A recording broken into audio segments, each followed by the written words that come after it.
бүгін біз ақша табудың жолдарын көрсететін боламыз. Мысалы қазір айтамын, мысалы кейбір адамдар андай ескі машина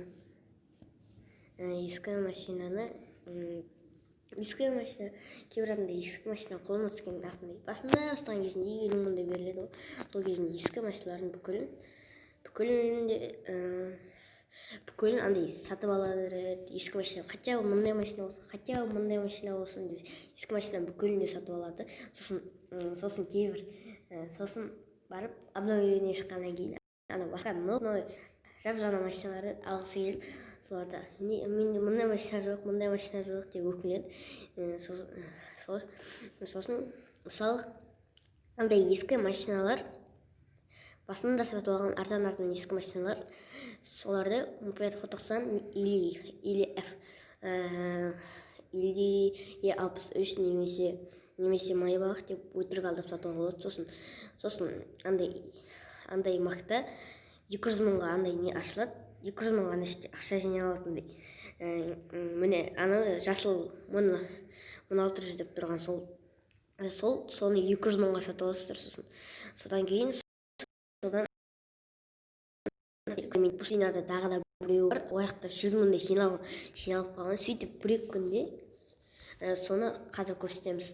Қазір шығайық. Сосын барып ақша таудың тағы да бір жолы, Матиз немесе Матиз сатып алып, бар ақшаны Матиз сатып алып, сөйтіп барып онлайнға кіріп бір адамның машинасын ұрлап кетіп, сосын сол адам басқа біреу это моя, анау бұл менікі, сатып аласың ба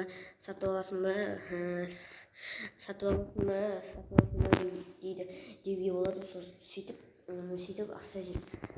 ақша тезірек жиналады. Сосын кез келген андай жап-жаңа машиналарды сатып алуға болады. Міне Макқа келдік, пустыняға қазір көрсетемін. Мына жақта 100 мыңдай ақша жиналып қалған. Мен баяғыда ашқанмын, содан әлі де тұр. Мен алмадым, содан бері 100 мыңдай жиналып қалған баяғыдан бері мен жинап келатырмын осыны.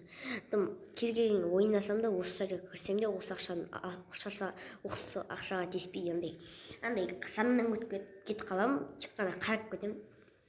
Болды, міне 176.